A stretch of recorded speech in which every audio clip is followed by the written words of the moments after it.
don't need to reach at this point. Our footprint is self-evident. Anytime they want a Caribbean accent, they you know, what? It's strictly numbers. It's numbers at the end of the day. At the end of the day, that's their thing. What's the Bayesian version to that? What's the Bayesian version of that? Why don't Bayesian people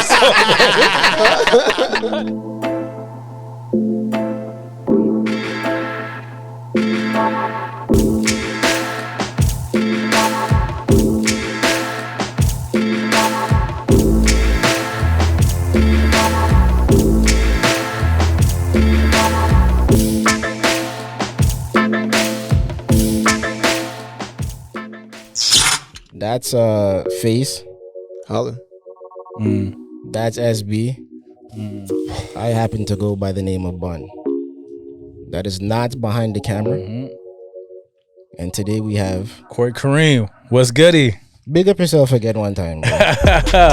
What up, y'all? Corey Kareem in the building here. What's up, everybody? If you don't already know him, go check out his page on Instagram. Yeah. So Corey Kareem, you can find me. I got a podcast, 3 Questions by Corey Kareem. Nice. Where I sit down with successful individuals from all walks of life, but instead of talking about their wins or their successes, we talk about their failures, more specifically the lessons that they learned from those specific moments.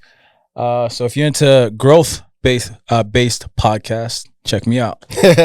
And if you're into our bullshit too, come check us out twice a week. wha'SUP, that's what's up. It's all good. All about the conversation though, man. We got a growth mindset too. we try to put the medicine in the candy. You know those ones where you come check us out for some of the humor and some of the bullshit, just some of the them chatter, but that's the formula, we'll still try to educate you at the same time. Listen, y'all got the formula. Fun beats data. It's proven. Relatability is the secret sauce. So as long as people are relating to it, that's a fact. Trust me, yo. There it is. Yeah, we're just tugging at their emotions. Yeah. So you and I had met last year sometime. Yeah. At an event. And then fast forward a few months, we happened to run into each other again somewhere. It was quite random, but I'd expressed to you that something told me I really knew that I was gonna run into you over here. Yeah. So we bucked up in Atlanta. Yeah. At an event down there. Shout out Black Effect. Yeah. I heart Black Effect podcast. The festival. Yes. That they had put together.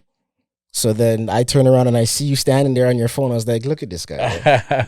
And that's how I knew. That's how I knew we had something in common. Because more times, the man didn't know I'll be out. And some's gonna be grinding, but I'm just in my phone like journaling, typing stuff, ideas, making sure I'm like finding out what's up, and this guy's just there, standing in his phone, must have been making notes or something too.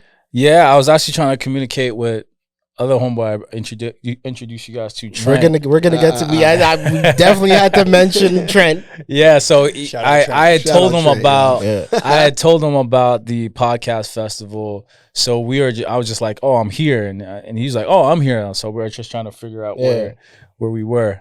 So that was it. Yeah. So big up Trent Out Loud. If you don't know him either, yes, sir. Find him on the internet. Find him on Instagram. Trent Out Loud. His podcast is it's one to check out. So I like how he does the updates every day. It's entertaining stuff. Yeah, and it's politics. It's pop culture. It's music. It's a little bit of everything. That's it. And Trent is out of Montreal. Yeah. Where this guy just happened to come back from. Rolled up from. I know. Yeah. What was that about? What was going on out there? You already know. Just for Laughs, right? Just for Laughs festival's going on. Oh, nice. The city is lit beyond belief. Really, huh? Man, Montreal's a good time. It was something else. Montreal ain't for me, yo. Kind of going to our conversation though. Now I wish I did pay attention to French. Like, you know what I mean? Like, I'm in the side where most people are open to speaking English. Yeah. But I kind of regret not putting in a little bit more emphasis in learning the language. That would have been But how much French do you feel that you would have needed to? A lot. Yeah? Just like that, eh? Like I got bonjour and au revoir. That's it? I could count to 10. Are you serious, yo? Comment ça va? So how'd you navigate down there? English, brother. Yeah. English. I mean, I get to the point. It's not Quebec. But they don't like when you walk into the store on some English. No. That's more of a Quebec. The last time I was in Montreal, It's crazy that you're saying that, right? Because I went with that mentality too, but I didn't feel it once, and I was everywhere. That's true. Didn't feel it once. English it's perfectly fine. And on top of that, I would even go as far as saying like just general people that are out there, more polite than our city.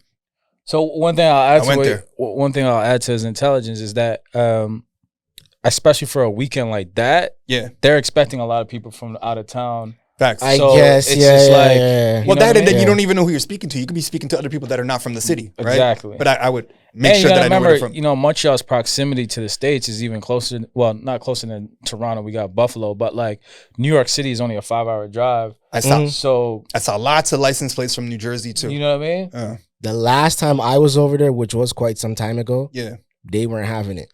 The amount of disrespect that I had to swallow. Really? Where'd you go? Montreal, bro. More like, what'd you do? Went to a couple of restaurants, even the convenience store. There was a bunch of stuff that we did. How long ago was that? This was... What are we talking about? You're not going to talk about during the referendum. When they was legitimately looking at splitting. that might have been bad timing. Maybe 06? No, bro, I was out there them times, bro. I can't speak to your experience. Yeah, I couldn't speak to that. But yeah, I understand the mentality because it's even when I had the opportunity to go to Paris last summer, and I heard that about Paris, like they hate. That's real. Yeah. You know, Paris is real. France is real. So it's like, I get that, right? So even though their whole soccer team is black. Sorry to digress. Yeah. Paris was a my trip. One thing I really learned about Paris is like, niggas really be in Paris though, man. Like, there's some truth to that song. That song has a new meaning to me now. I didn't expect to see so many black people in Paris. It was but you know how many countries are like colonized in Africa by the French, right? So for sure. I just you're absolutely right, but I was just like, I was baffled. I was like, oh shit, like I don't know where I was in Paris, but it was like almost like the hood, the part that I went to for a little bit. And I was like, yo, there's some Crip niggas out there too, banging heavy. I was like, I saw way more black people in Paris than I did out here. And then London was also like that for me too. I was like, oh, so if you think about all the places outside of like the Western world, outside of Canada and the US, I was like, oh, Canada has the least amount of black people out of all those kind of Western countries. And that was an eye-opening fact for me. I didn't think so. I thought like we are like after the US, but London, not even close. For sure. But the thing is, though, Paris. That's, I can't say mainly, but a big part of it is Canada's population is smallest overall compared to all those countries. True. So naturally, our numbers are going to be smaller. I was just having this people are not trying to come to these winters, man. Yo, I know. And then just proximity. Like Africa's right there. Boom, let's go. Like let me go a little bit more north. When did you go to Paris? Last summer, so mid-August. That's recent. Okay. Yeah, mid-August last year. I went when I was way younger, so it wasn't the same back then. Yeah. Much younger, but it was. I felt the English part of it, where they're like, we're not speaking English to you. Yeah. that snobbish rudeness. Yeah, there are different levels. I feel like it's there, still. man. It's there. Yeah, I feel like I always made the attempt. Yeah. Or we always made the attempt. Yeah. And then when they realize, okay, your French is not that, then they're like, okay, we'll speak English because you suck at French. You know what I mean? Don't butcher our language, please. Stop. I just love the art there, though, man. Like the art is everywhere. People are chalking up the floor and stuff like that. Yeah. And I remember a little story, right? So I'm young when we went. So we used to live in England too. So we did this little European tour, and some guys drawing this thing on the floor in front of everyone surrounded around him. There's got to be at least like 100 people watching him paint this thing, or not paint, sorry, chalk it up or whatever he's doing. As soon as he's done, and I'm like 5, right? And I walk right over it. My dad gives me that look, and I'm like, oh, why'd he do that? And that look, I still, I won't go on past on what happened after the fact, but I feel like the creativity is everywhere in the city. And I felt like you could see it in the buildings, and this is where I go with Montreal too. The architecture, like the old churches, the buildings, everything that's there. Yeah. You could just go for a regular walk. So like I've gone to Montreal multiple times, but this is the first time I feel like I explored it, where I'm like enjoying my walks. I'm going everywhere. I'm looking at everything, and I'm like, man, this is beautiful. Like just the way that you put this together. Yeah. Then you add in the people and the way they're kind of enjoying it as well. It's a nice mix European vibe, but like if lack of words, like Canadianized. Yeah. You know what I mean? That's Like we fair. added our own little twist to it. That's But fair. it's a vibe, bro. It's a Yeah. whole nother vibe. Where, How was the festival itself? Because you went for just for laughs. yeah. Yeah. You see Abba and Preach? Were they there? Who? The podcasters that they're comedians. Yeah, you know them? I know them. Yeah, I would feel like everybody's pretty much there. But I like their stuff. yeah, like the main people that I went and watched was Neil Brennan, Okay. right? And then Nimesh Patel. Right. Yeah, I had to go see the Indian guy. Huh? You know what? He's a guy with Here's the joke though. What's his name? You know how many Indian people are actually performing out there? yeah. There's a whole bunch of them, and I was Yeah. like, "This is wild." And then to the UK point, the UK had their own wave there too. Oh yeah, where there's a whole bunch of people coming from there. yeah. The UK wave is phenomenal to There you me. go. Like yeah, again, when me and the crew were at the Black American Film Festival, ABFF in Miami a month ago. Here, this guy talking about the crew, entourage nigga. Yeah, What's up, you man? know, it's- Bad before- boy, that boy. Yeah, eh? what's crazy is like how many like Brits we met that they made the trip. They made the trip. You know what I mean? And like they really out there. And I have an appreciation and respect for the British culture. Boom. Because I feel like actually, as much as people like to compare London to Toronto with the Black community, right, the similarities, I actually feel like Londoners are more similar to New Yorkers in a lot of ways. I feel like there's more of a connection. When I went to London, the grittiness of the city and certain parts felt like New York City to me. Obviously, how big the metropolitan area is, the subway, the history of the subway, all of that, and just how direct people are from the UK are, to, at least from London. And you lived in Bro, New York too. Just the so racism. Yes. just so people know, like you lived I in lived New in York for a period of so time. so when I was there, yeah. So when I was there, I was like, yeah, this directness is familiar to me because not only did I live in New York, I used to work for a British ad sales company in New York City. So I got to experience Brits in New York too. And I saw the similarities between how Americans and Brits are both direct, but they're direct differently. They have a different approach to being direct. Give me that, because I feel that too. Yeah. But how do you see it? Because I know how I see it, but I want to. Yeah, so for me, how I see it, and this is definitely just a Western perspective, is, you know, almost anything a Brit says sounds very intelligent just based on how we perceive their accent. Yeah, that's So they could be like coming at you, but it sounds good, but they're telling you what they want you to do, right? Are you trying to talk in the accent right now? Were you just trying to do that? Did it sound like he did an accent there a little bit? No. Okay. No, I mean, Come on, bro. Isn't it? Yeah, I mean, Talking with a British accent. yeah. So It's a whole lot of that top boy. So speaking of that, I got onto the Brit culture because of Top Boy. Yeah. Like before Drake, you know, got a part of it, like the earlier stuff. And I was like, it's really like that out there? I did not know at all. Like there was streets like that.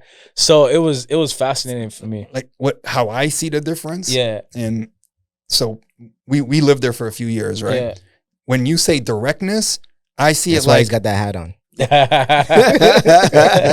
I got a Kangol one too. Still, I just picked it up. But the way their directness, I feel, is way more extreme than New York's. I'm racist to your face, and in a weird way, I respect the guy being racist to me because it's to my face. There's no behind my back. We've spoken about that But before too. It's like, I'd rather just do it now. I'd rather you be honest about it. Like the middle finger and whatever slur is like right there. And it's a regular day. Like, whatever. And then you return the favor. Like, you know what I mean? Dan Corgan, real bad man. Here, and when I say here, I think it's safe to say North America. I think it's hidden. You know what I mean? Like I might be saying whatever I'm saying or thinking whatever I'm thinking, but I'm not going to say it to your face because maybe more PC culture or whatever it is. But there it's like there's an understanding like, hey, like we could coexist, but this is what I think of you. Yeah, like, fuck off, mate. Like, you know, But you know what? I'll take it what you're saying one step further. I think it's in North America, it's a North versus South thing. I think the more South you go, in the States specifically, the more direct you'll get about how people feel about you. Yeah. That's just been my experience, where the more north, there's the PC culture, people, they might feel a certain way about you, but they're mindful about how they go about expressing that. I'll go even further than that. And I might be wrong, but I don't think I am. I think there's a difference also because in the States, the slavery was right there. Correct. Go get me that, boy. Like whatever it is. Yeah. Even though England colonized everybody, I don't think like black people are people's butlers or slaves out in England. You know what I mean? So there was a different sort of relationship. Yeah. So in the States, I think the turmoil is like the energy is a lot higher, where it's just like you have this history of these people being your masters or whatever the case, or your ancestors or whatnot, and it's just there. And then even the way they look at you, it's like, man, a couple hundred years ago, you weren't doing this. Like, you couldn't even talk like that. So there, it was more colonizing. They're going to different countries and speaking like that, but not so much in England. Right. And then also, I feel like the war changed a lot. World War II, because now it's like we're depending on our colonies. We're depending on these people to fight for us. And then, so speak for myself. So India was obviously a colony as well. Yeah. It in a way, it was, I don't want to say nice, but they gave everybody that was in the army a visa to come out to England. Here's your chance or opportunity. So the big wave of all the Punjabis or the Indians that ended up going to England was because of their service in World War II. So, and then the way they got treated after that, it's like, I'm sick, right? So Sikhism is like, they're educated on it. Right. Not only did they colonize, but they got to know the culture, they got to know the people before they ripped them and stole everything, like everywhere else. You should hit those ether gunshots, yo. Yeah, I should. But you get what I'm saying? So when you say they're intelligent, or it sounds like they're more intelligent just because of their accent, I think they really are. Their general conversations are more than TV and media. Right. Like they're actually having real conversations about real things, and it's such an old country, right? Where you're more accessible to education, and it's just more privilege of just really, I don't even want to say privilege. It's just more people around you that are having those conversations, opposed to, hey, what are the Kardashians doing today? Right. You know what I mean? Bro. And there's a whole lot of that going on. Yeah. And then they're not that close to Hollywood. And then I would even say their music's different. Like their fashion sense is different. Like they're more influenced by Europe as a whole. Right. I remember how they used to say like Europe's fashion's like 10, 15 years ahead before it comes here. I don't think it's like that anymore, but it might be. But like it's just levels. It's levels. No, it was definitely an eye-opening experience, man. I was only in London for like a hot second, like 2.5 days. Yeah. So I only got to experience like a handful of things, but I could come back to that city and spend a good week, no problem. Yeah. Like no problem. London's a vibe for sure. Where else have you been? That one. If you're talking Europe, I've been to, I said Paris, London. I've been to Barcelona. Nice. Mallorca, south of France, so Nice, Cannes. Where's Mallorca? It's in the southern part of Spain, the most southern part. Nice, I said Cannes already, and Monaco. Nice. And then in Italy, Amalfi Coast. You drink beer? Only going down this Rome. year. Sorry, I said Rome because you said beer. So my brain got triggered. And I'm saying you drink beer? I'm not really a big beer fan. I'm more like tequila, vodka. Tequila for sure. Yeah, I used to drink like Corona, but like no, not really. No, I was gonna say that because Barcelona, man, like their local beers are delicious. Yeah, actually, Spain was my least favorite of the European countries, to be honest. Yeah, eh? Yeah, I didn't really vibe to it. I think my favorite European country, I would say, is France. South of France is as advertised, beautiful, like French Riviera is what it looks like.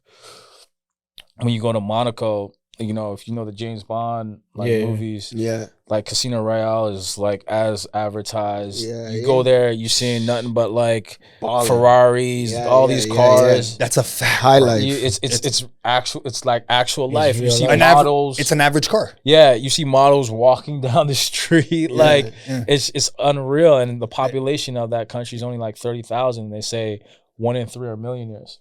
But imagine how that just being able to go experience that helps shape your perspective on life. 1,000%. Facts. If you've never gone and seen it, you would never know that it actually exists because all you have is the movies, I guess, let's say. But those are considered theatrical pieces. This is real life for some people. And that's why you get it, because somebody was able to create something for you to see and witness it through a lens that they created, and you just happen to see it. It goes back to exactly what you're saying before, though. Like if you're looking to grow, like you gotta go experience it. You know, it's more than just burgers and fries or what. Like even like the food cuisine's completely different. I was saying beer, but beer's different too. Alcohol's different too.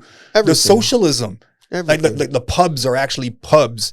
Like you know what I mean? Like you go there as a social behavior opposed to whatever. I don't know, like Going to get sloshed. Yeah, You European life is definitely different for sure. Yeah. they're more active too, man. Like their subway system, their buses, like everything's just more organized. It's like you could get to anywhere you got. Driving 15 minutes in England is like, yo, I'm not driving there. Like it's like, whoa, it's gonna take me longer to park than it is to get there. Like that's facts. I Yeah. experienced that in my 2 days. Like the tube, if you know how to use it, it's worth it. you got me missing England right now, man. Yeah.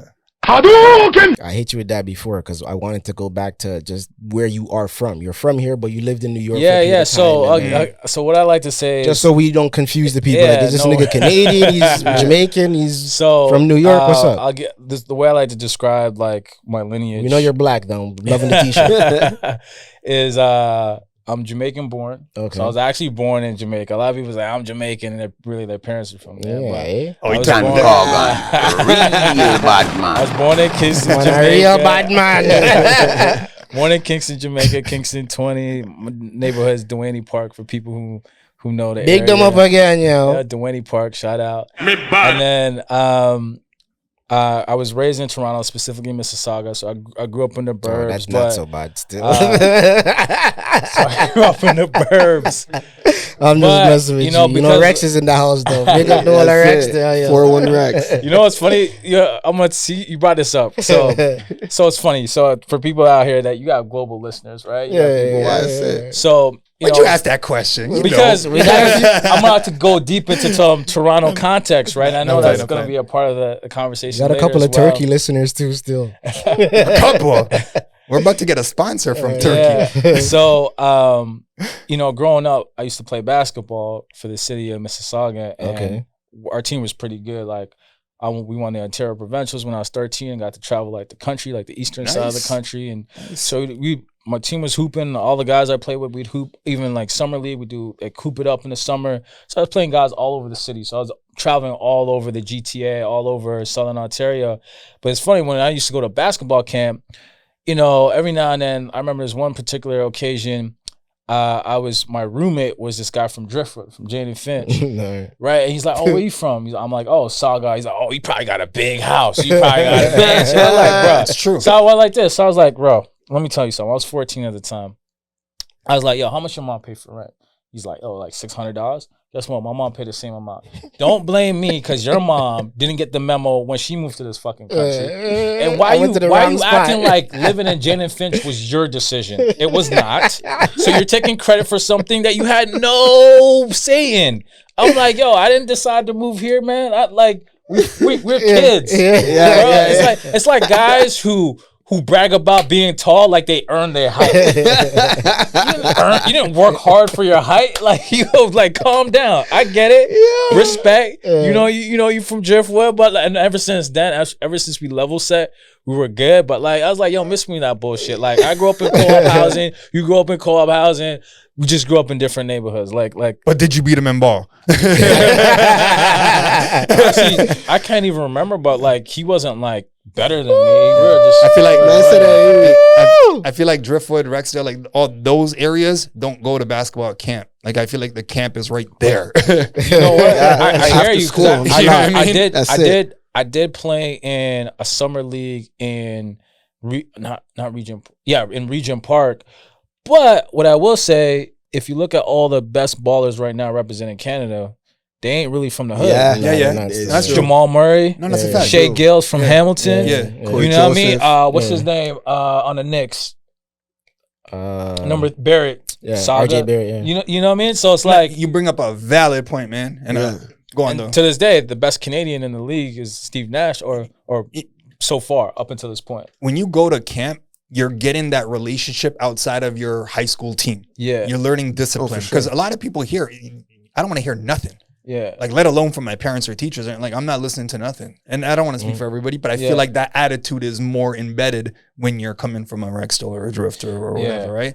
Whereas you're more open to understanding, getting coaching, and then actually being able to listen to it and then apply it. Yeah. Well, And all that in grades. I was on the midget ball basketball team for one summer. I got cut just because I was failing Yeah. a whole bunch of yeah. English, math, science, whatever, right? And there was a whole bunch of other people doing the same thing, and they just never got on the team because of that. So Right. that makes a difference. But I feel like That doesn't mean you guys are better in ball. No, you're 100%. I just think, there's always that belief that the inner city kids are the best hoopers. I'm not gonna tell you, top talent come from the inner city. I remember growing up, like we used to play like Oakwood or Denham Brown was like the thing. Like, so I get what you're saying. You know what I mean? And I think it's just the time that they put in. Yeah, there's nothing else to do. Yeah. Like that's all we're doing. Discipline, time, the people you have around you, all that matters. Because at the end of the day, part of the reason why you're going to go to camps is you want to play against the best competition. Yeah. And sometimes if you're going to the right camp, you will. Like I paid my own way to go to 5-star basketball camp in the US, which at the time was like a top 5 basketball camp. Yeah. And you're seeing guys that are 5-star recruits. So you get to see real quick where your skill level, you can measure it up. You know what I mean? What was that tournament called that they used to have here? They might still have it. Oh, Hoop It Up. Was it Hoop It Up? The I feel like that's where that was like the one thing that everybody would go to. Yeah, I did bring their own team. You go out and whatever you represent. Yeah, Hoop It Up, man. That was dope. Ice Cube should bring that whole big 3 out here. I feel like he was trying to at some point. I think I heard something about that too. Still, at one point I was looking into going, but I was trying to find the closest city. I think they maybe wasn't there like a Nike summer league that was like spawning up. And they had like different teams. Yeah. I don't know what happened to that. Yeah, I feel like Canadian basketball leagues really struggle with longevity, man. Because I know a couple people. Because didn't Drake start a league too? It's the money with the Scarborough team, and J. Cole was on it for. That's still happening. So that's the CEBL. Funny enough, I just looked into the game because Brampton now has a team. Got you. So they are expanding and having a team that close now. Hey, man. Yeah, start going. Last year, I remember looking into it because when J. Cole did sign with them, tickets weren't even available for that game. Yeah, of course. Because it was like a big thing. Exactly. Yeah. So, I remember looking into it, trying to go, and then I just recently thought back to myself, I should look into this again. There's a team in Brampton that I'm looking into, but what I wanted to bring up too was the women's league. Have you heard about Hoop Queens? Nope. Oh, buddy. It's been going. I think I might have seen a post on it. It's finished now for the summer, but it's gonna be back again next year. This was the second year. They had it at Ryerson last summer. This summer was Humber College. I got a chance to go 1 week, and then I went back for the championship. Yeah. At the end. Like you went to watch it? Yeah. Wow, I brought my daughters on Father's Day. That I can respect. Like you're trying to get them into ball, or just not that I'm trying to get into the ball. It's just introducing them to new things. And typically, when you're watching TV, I respect that. We're not watching WNBA basketball first because we don't have a team here. Yeah. There might be one coming. Right. But you don't see WNBA on TV as much as you see basketball. Like men's basketball. Okay, that point I get. So taking them to see that was kind of an eye opener. Like, that's there's fair. a league where women are playing ball. It's pretty popping because there's camera people. There's this. There's that. There's so the how DJ. do you feel about the WNBA in general? Honestly, I've only consumed nothing. I've watched a game or two here and there. So I've actually seen a game live in person? Yeah, a long time ago. So crazy story. Like, so when I was an intern at Fuse TV, which is owned by, or was at the time owned by Madison Square Garden, they gave me a ticket for free. They were practically giving tickets away. I mean, more times that's what New York Liberty. Yeah. Well, it was early stages too. I think WNBA was maybe like 5 years old at that time. Yeah, and I can't remember my experience, but I do know like the game. The one thing I love about the women's game, basketball in general, you can see the growth. I watch a lot of YouTube, and I see what's going on in the high school level with women's basketball, and it's phenomenal. Oh yeah, like, the skill level. I see some of it every so often too. It's going through the roof.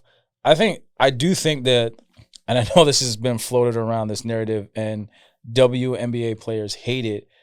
I think they should consider lowering the rim.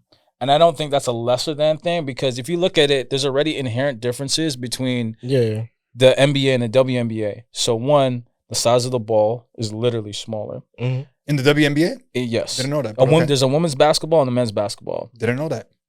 Number two, to go into WNBA, I think you have to do 3 years. You have to be 3 years older than 18 or 3 years of college. Okay. So minimum is 3 years before you get into the WNBA. For NBA, it's 1 year. Another thing is the quarter is shorter. NBA quarter is 12 minutes. WNBA is 10 minutes. So it's 2 minutes shorter. The 3-point line is also closer in the WNBA. So for me, if you already have those 4 different differences. what difference, like lowering the rim 1 foot, it's just one change. If it could help to improve the game, because the big thing they're talking about is there's not enough money. Well, you got to scale it back. So how do you generate more revenue, add more entertainment value? Highlights. Right. So how crazy would it be if you saw whatever WNBA star put it through their legs and do a tomahawk? Yeah. It won't be. What? It won't be. It wouldn't be exciting? I don't think anyone's gonna watch it. I think it would be. It'll make ESPN, the top 10, whatever, maybe. But outside of that, it's not gonna pay enough money for people to go pay money to go sit down. That's they might crazy. as well still continue giving away free tickets. Because man, I think once people start getting dunked on, bro, that's what'll change it. Nope. Yep. Are you crazy, bro? You're gonna have to bring that in somehow into your already scheduled programming for sports. No one's got more time. Straight up, no matter what they're doing. I'm about to go full out Bill Burr right now. You're bringing attention at that point. Though. Yeah, but it's not gonna be enough. But okay, for who? That's my opinion. Yeah, it's not gonna be enough to do what? No one's gonna watch it. No. The amount that would go up will not make a difference for it to be like funded. Like even like some of the things that you're saying, like I think it's smart. There's an audience for everything. There is it's an just audience. a matter of it presenting so itself. An audience for everything, yes. Yeah. But some audiences are very small. But it needs to be out there. WNBA and then like this is like anything else, bro. It's like anything else. The only question I have for you is whether you believe in equal pay at that point. But it's just like anything else. No, because I brought this up with you before. It's like recycling. How many 80-year-olds do you think right now are still not recycling? I have no idea. It takes time to implement something. I think recycling is a scam anyway. That's a whole other argument in itself. You know what I mean? Like here's a Tim Hortons cup. This whole time, it takes time to implement. They don't even recycle that. It takes time to implement something. So if you introduce it to somebody now, the more they eventually start seeing it, the more attention they'll gradually pay to it. Right. But if it's not there in the first place, they're not going to know it exists. Respectfully, right? Yeah. Would you still have this stance if you didn't have $2? Yes. Yeah. It's just like I don't have any children, and I have that stance. And here's the thing. Let's be clear on the stance. That you're saying that it would add more value when more people would watch it? I think it would add more value because here's just from my POV. So there's a YouTube clip of some high school girl. I don't know if she might be in college now because I saw this clip maybe 2 years ago. High school girl coming down on a fast break, does a one-hand tomahawk, but she does it so effortlessly. The thing got like over 1 million views. So I'm like, yo, if this was like a regular thing in the WNBA, I don't know what the stats are for like dunks per game in the WNBA. I'm just gonna assume that it's not a lot. But if dunking became a regular thing, I think that would start to become a phenomenon for the simple fact that it's not something that we see often. And I know I heard one of the WNBA stars say, oh, so dunking is all there is to basketball? No, it's not, but it's an exciting part of level of excitement. It's an exciting part of the game. Right. And let's be honest, when we think of All-Star Weekend, even though this particular event could be hit or miss, we're all still being like, yo, this could be another good year. You know what I mean? Vince Carter, whatever. Yeah. I'm so happy you said that because that was going to be my counter. Yeah. Right? So you saw that clip, right? Yeah. Let's just use you as the example. Yeah. Did that ever make you go back and consume more content? Did it make WNBA more of a often thing that you're like, you know what, let me give it a little bit more time? No, but what I will say is in my YouTube algorithm, I do get fed more women's high school basketball clips. And there's a girl that I'm kind of following that she has like Kyrie Irving type handles at 16 years old, and it's insane. So look, I'm not, is it going to catch up to the NBA? Not necessarily. That's not even a conversation. You know, because they're also that's like, what I mean. It's also two different products too, right? So NBA has been around for what, 75, going on 76 years. WNBA is hitting 25 years. It takes time. So it's gonna take time, right? And to your point, the thing I'll disagree with you is, so maybe there won't be the same level of viewership between the two sports, but I do think there's definitely room for growth. Yeah. And I do think that viewership will grow because you look at MLS, Major League Soccer, that's growing. They just brought Messi to Miami. That's different. I understand, but like you got to understand where soccer ranks in terms of American attention. Exactly. It's sport number 5. And Miami's popping now because of that. It even comes after Like hockey popping. in the U.S. We're not comparing this to the WNBA. These two things are completely different. But I'm just talking about like growth. the target. No, I got that part, right? Yeah. From a branding marketing perspective, I get it, right? Yeah. But soccer growing, Yeah. you know how much money there is in soccer? Like, do you know how many businesses are willing to pay for their ad or whatever? And it's a world's biggest sport. Of course, the U.S. should have this league. It's overdue. Yeah, but They're if just nobody's seeing watching in America, like what do you mean no one's watching in America? You think they're just paying this guy $100 million or Well, plus? oh, just now for that's that? a catalyst. Facts. now they Yeah. are, yeah. Yeah, and that's just, but that's because you already know who your audience is. You already know who you're targeting. It's men. Like, you know what I mean? So yeah, they're gonna watch it, and then not to mention the influence that it has in Europe. Like everyone's rocking a soccer jersey, not naming any names. They might not even be watching soccer. This guy, but you know what I mean? But WNBA, the only way that I would see it really grow is if women started to pay a lot more attention to it. Like, this is a foreseeable option for me to get paid well or make it a career or something along those lines. Like, I don't see guys filling up the stadium to go watch this. And even though it was a joke, Bill Burr talks about this. He's like, oh, you guys want equal pay, even though you just brought that up, right? Equal pay for them and blah, blah, blah. He's like, but like, where are the feminists? Why aren't you guys going to go support your own? Like, why aren't you going to go watch it? So who is going to go watch this? I can see fathers going to watch their daughters, but that's such a small percentage. Maybe I don't even see brothers going to watch their sisters. Like, I don't see how people would go there to watch it. I just don't see how there's money to Do you watch UFC? Hell yeah. But you watch women UFC. That's different. Oh, come on. Come on. It's different. But when you say excitement, right? When you say excitement, it's not the same as watching a dude go dunk. Yes. Here, I'll throw it like this. Did you watch the All-Star Weekend for the WNBA? You get what I'm saying? No one did. So it's okay. It's also bad timing, though. No, people did. Summer. Just not us. Yeah. that number is just so small. It ain't. But that's not to say my daughters won't when they're of age to consume their own content. I agree. I'm not saying it's not gonna grow. We'll go to like maybe 2%. You know what I mean? But what I'm saying is it'll never. I won't say never just cause, but I can say never. Yeah. Like it's not going to go to a point where it's a profitable business where they're able to pay anything even remotely close to equal pay. Hell no. Ladies, they're going to be he goes by SB the student. Follow him on Instagram. He also does stand-up comedy. Yeah. I'm not being a comedian right now. I'm just being factual. But the UFC comparison, I understand. So it's two different sports. I understand that. But my point is, how long has the UFC been around? Not long. They're going on to their 30 years right now. The 30-year anniversary is coming up. So my point is, can we all agree that the attention level the UFC has now versus that it had 10 years ago is astronomically different? Facts. Right. So all I'm saying is there's room for growth, and there can be an affinity for women's sports. We see that with tennis, right? Like different. I understand nothing's going to be perfectly at an apples to apples comparison, but yo, people have the same love for Roger Federer than they do for Serena. Like, facts. You know what I mean? Mm-hmm. And obviously we know that there's that argument if a woman tennis player was to play a male tennis player, who would win that match. But I'm just saying, like, I think the WNBA as a product is on a growth. And it's just it's on a growth mode. Yes, it's not there right now, but I say if you give it another 20 years, I think it will be at a certain level where it can garner a lot more money. If it makes it to 20 years, it will. It will. It will. I think it will. Do you think the big three will though? I don't know much about the big three. I've never watched the big three. It's going to be all about how he brands it, but I think it will, bro. I feel like this is what it is. Branding and marketing is going to play a huge part of this whole thing, right? Yeah. So the main thing between branding something is who's your target audience. Right. And that's all I'm trying to get to with this. I'm not trying to, to be perfectly clear, I'm not trying to insult anybody, right? Yeah. Like, I'm not trying to make fun of women or anything like that. Like, I love women in UFC or MMA and all that stuff. That is crazy lit, and it's super exciting. Sometimes I want to watch that more than some of the men, right? Having said that, the basketball aspect of it is just like, how much more can they really do and grow for people to want to pay tickets to go see this?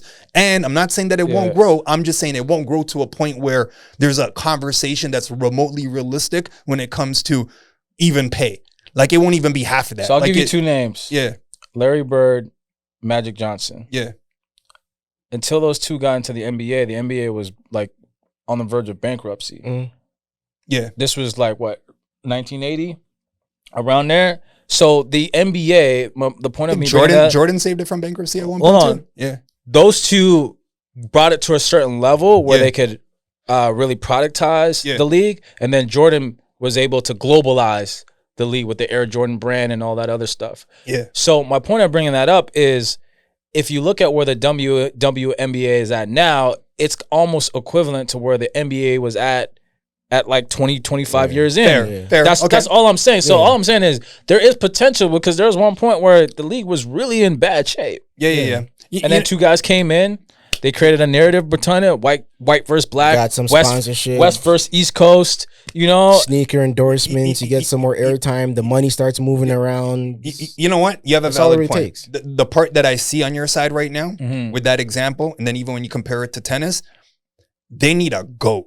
They need like a WNBA player that is just like killing it, that you want to see what is she going to do next. Yeah, and I think so that could come over time. Okay, I see that. So one of the things I wanted to bring up was the whole Angel Reese thing that was going on with in the NCAA tournament. Once you start adding competition at that level, it'd be like Magic and Bird, how like that competition was. It started in the college years before they even made it to the NBA. But so when they got to the NBA, it just continued, and there's a story behind it. There's a narrative, and then but here's the two things. Garner fans. But here's the two things. I'm going to go back to my original comment, right? So who is the target audience? Because it'd be females then. So it would have to be, females, right? yeah. It would have to be, because I feel like for men, it's got to be super exciting. Yeah. Because you're already a consumer of it needs to stimulate these products. Unless you start taking their clothes off, it's like men aren't going to want to. He went there. See, I didn't say nothing sexist this whole time. I know. That was quite the leap. That's all they can do, huh? That's all they can do to be entertaining. But you know what? Like, come on. Nah, you dug that one yourself. I ain't going with you. No. You on your own. I'm not saying I'm gonna consume it. It's not. I could care less regardless. But typically that's what it is. Unless you start throwing that type of stuff in there, like for a male, they're not gonna. Or maybe they need male cheerleaders. No, I think it's about. So if you use the Angel story, I think what was interesting about that was the narrative that was created around it. So I think it's more so about the story, how it's packaged. Can you create those narratives? Because that's what, if you look about... I just gave another idea. Sorry to cut you off. Yeah. Male fucking cheerleaders? I think women would go watch that shit. If you're saying entertainment... Chippendales WNBA games. Yo. That's what we're talking about. I need to get paid for these fucking ideas. That's a good idea. Would women not want to go watch that? But then technically, what would that say about the sport if you're coming for the now Chippendale and not even coming But now you're talking about LGBT and all that stuff. Why am I talking about them? Because what if men want to get more involved because they get to see men cheerleader? Men, no. I'm not. I wasn't. Where does it end, bro? I wasn't talking about LGBTQ, but I'm going to bring it up now. So can transgenders jump in there right now? I think that would make it more entertaining. No. I'm just going there. We're going too far. No, we're not. We're not. Because this is a real conversation. From this conversation. I'm being real with it. Because how many? What do I even call they? So a man. That is what I'm. I think your cup looks kind of empty. I think we need to take a break. We'll come back with some more. These guys are censoring me. Where you at? This episode is brought to you by Body Ammo. More than a look, it's a lifestyle. Pick up some Body Ammo to protect your mind, body, and soul. Now, back to some more of SUP. Let's go fly a kite. Big up the sponsor, Kited, real quick, yo. Website coming soon, but big them up. Did want to get into a conversation about what's coming up this weekend. Something that I'm sure, at least the four of us in this room have. We'll get to whether or not you have, but Caravana. We can start with the Bayesian brother over here. Shout out those forces. I see the colorway. These one of ones. Kick your feet up real quick. Let the camera catch you, bro. You know what I mean? The flying fish and cuckoo. Shout out Preppy. You know what I mean? This guy's a diehard Bayesian, yo. Flying fish and cuckoo. That's what's up. That's all I know about the culture. Oh, you're calling Aki Ginnup. Yeah. That's what's up. That's what's up. That's what's up. Y'all have a very interesting accent, man. I remember years ago in high school, I talked to this one Asian girl. Nah, that's not even Beijing. That's a Trinity. And so it's like, I remember how she talked to me was different than she talked to her mom. And it was like, whoa, Yeah. some different. Yeah. Like it was like a 5-second like. That's like this guy. When I Yeah. hear this guy bring it up, I was like, yo, what? What? It's like a different language, boy. I always said, depending on where you're from in the Caribbean, you're either gonna say Bajan or Jamaican have the like worst accent or like the worst like dialect. If you're from Jamaica, you're probably gonna say you're gonna say Barbados. If you're from Barbados, you're gonna say Jamaica. And if you're anywhere else, roll the dice. It could be one of the two. What's the area code again? Big them up here. 246. How you mean? Yeah. It's 416 all day, Well- but anytime you see me, you already know it's 246. Not to like, stomp on your little parade. But, Like any stereotypical Jamaican would do. Let me hear what you gotta say, dog. Let me hear what you gotta say. Jamaican accent is beloved, my dude. Oh Like, my even goodness, when bro. they're trying to represent other islands, they bring in like a Jamaican person because they don't even know what the other accents sound like. But that has nothing more to do with their population. Once again, I have a couple of brethren who are Guyanese, but when you hear them speak patois, bro, you'd swear they're from Jamaica. but it's once again, I go back to number one. Like I always say, the population. But once again, you guys, in terms of the way you rap, I'll give it to you guys. Any West Indian, Caribbean, even on the Latino side, we're patriotic in where we come from. That being said, there's something about the way Jamaicans do what they do that is influential. Like I've said it. Jamaicans have a footprint. Bad man. Jamaicans have a real footprint in Toronto culture. Not just Toronto culture, and New York, in London. New York, London.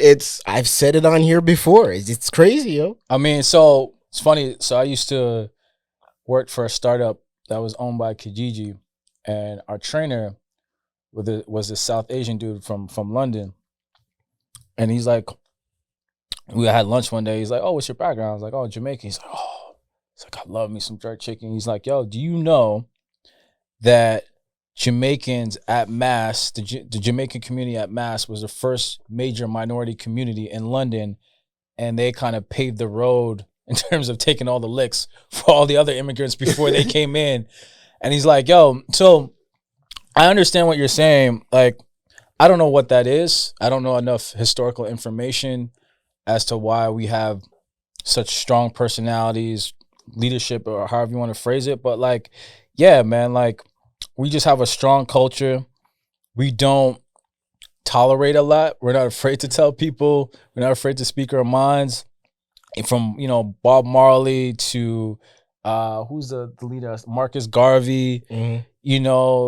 Trace Biggie Smalls lineage. His mom is Jamaican. Kool Herc, one of the founders of hip hop, Jamaican. So, and our food, man, like, yeah, Trinidadians, they got, the roti and, Yo, you might as well just stand up right now and rip his t-shirt. I'm like, all right. Once again, what about the stereotypical Jamaican? Like, you know what I mean? I'm trying to be humble. Y'all got Rihanna? Y'all got Rihanna? No, Get your billionaires up, bro. Get your billionaires up. I'm just watching Get your billionaires up. Get your billionaires up. They just ganged up on you and you just got Get your murked. billionaires up. Not in our tax bracket, bro. A$AP Rocky's probably a Jamaican descent, bro. Where's A$AP Rocky? There's this guy named Bob Marley. A$AP Rocky? Are you seriously questioning this? What? No, but he's American. But is he? Bajan, dog. Is he? Wait, we don't need to Yes. reach. A$AP is? We don't need Anyways, to reach, bro. I was just going to say that. We don't need to reach at this point. Our footprint is self-evident. Anytime they want a Caribbean accent, they just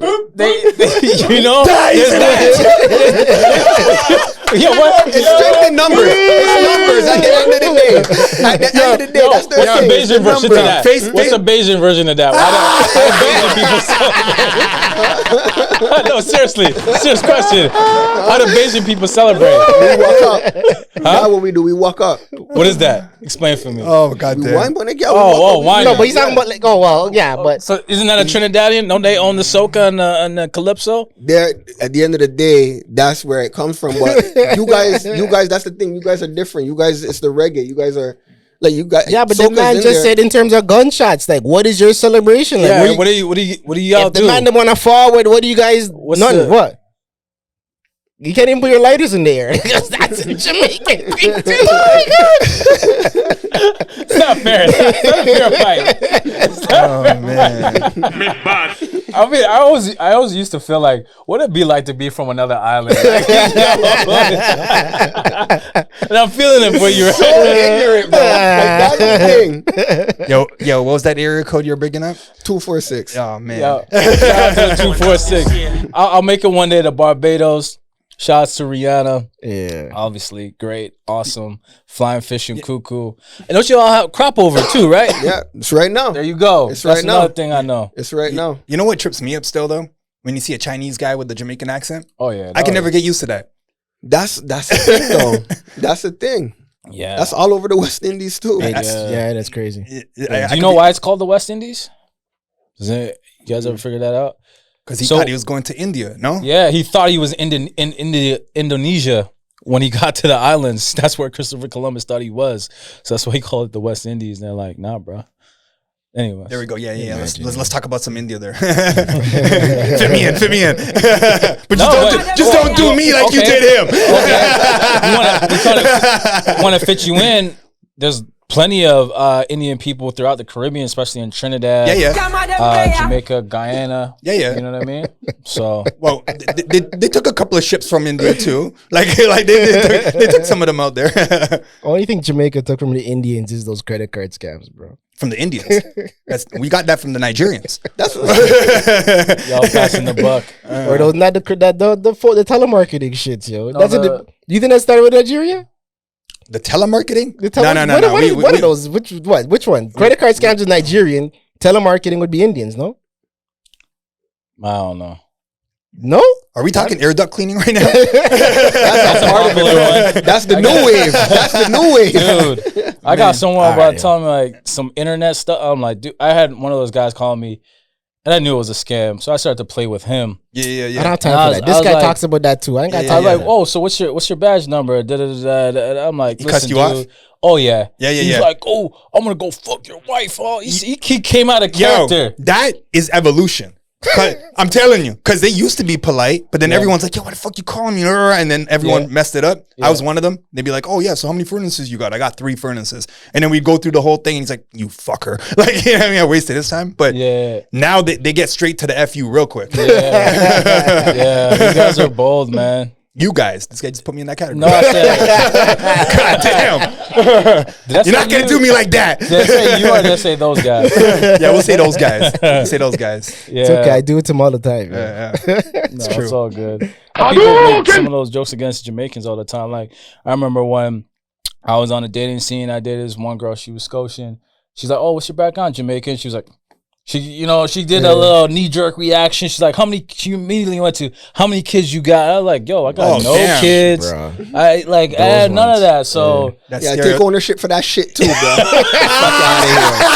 Fuck out of here. still his feelings. You know what I mean? He's still He's still hurt. Yeah, it's okay. I said take ownership. I couldn't wait. If there's one thing we ain't doing is take ownership for anything. Clearly. Oh, man. This man couldn't wait. You saw the quickest opening. He was like, We out But you know what? here. He's quick with it though. Trust me, if there's one person to be quick with it, he's quick with it. my yo. man waited 0.3 seconds for that entry. Yo, take ownership for that too. I was like, Ain't no Bajans running that fast though. listen. Give me those ether gunshots, bro. Oh, man. Bop, bop, bop, brrrr. He's already been bodied at this I point. might even, this is where I might even take some licks for this one. Straight up, honestly. When's the last time you But saw if it's Bajan in one the Olympics thing- for the? If it's one thing, I big up the Jamaicans and I say, damn, like I wish I could wave that Jamaican flag. Oh, you're Usain Bolt. Yeah. Though, This guy waved the peace flag. bro, like, nah, I guess he's one of the GOATs, bro. Yeah. He He's has one to of the be. GOATs. I'm The- sorry, the- Usain Bolt, bro. There's a whole history of that though, right? So Max Gladwell, he talks about where Usain Bolt's from in Jamaica, right? So I think he's from Kingston too, but there's a part of Kingston that he's from. So apparently back in the day when they were colonized, all the biggest criminals, if you will, that were being punished or whatever would get sent there. Right. And it just so happens, I guess, evolution that whatever it was, whatever strength it was, energy it was, whatever it was, that all the athletes are coming from that same spot. And I that is interesting. You know what I mean? Like, Yeah, so the man them are saying it's the yam that guy was eating, like his ground provisions. It's a whole lot apparently of it was everything, just bro. some It's a different whole stuff bunch in of there. everything. even they were He checking the wasn't the soils only and one eating stuff. that yam, bro. They were Like, checking the soils and everything. No, They were but like, at a certain point, but even so- Donovan Bailey, like so- Donovan Bailey's Jamaican. Jamaican. No? Yeah. Yeah, So make at it a certain sense. point, like I believe in the saying more than two things can be true. So I believe in that distinction that Max Gladwell pointed out. But at a certain point, it just becomes a mentality, becomes an identity that when you come from Jamaica, you believe you're supposed to be good at track. So belief is like half of being able to do something excellent. yeah, right? yeah. Iron sharpens iron. Yeah. Right. Yeah, If your boy's running a 10 flat, yo, I'm trying to keep up with that. Yeah, exactly. You know? Right. And then another guy's behind me. But Now also- it's Yeah. just But also, not to stay on this, Jamaica high, but what a lot of things, what also kind of like goes unnoticed is we also venture out into like non-traditional island sports. The Jamaican bobsled Give that's it to a you real guys, thing. man. That wasn't just that's some good real movie. shit. There was That's also real shit. a Jamaican national hockey wait, team. that was real? Yes. No, I'm playing. There's also a Jamaican national hockey team, and I think there's a kid, I kid you not, who is one of the top recruits for lacrosse right now. He's straight out of Jamaica. Like, so we venture out. There's a Whatever Jamaican you put your lacrosse mind to. team. Yeah. Yo, we venture out into these non-typical, stereotypical sports, and we do fairly well in them. So, I mean, I don't see you guys swimming. but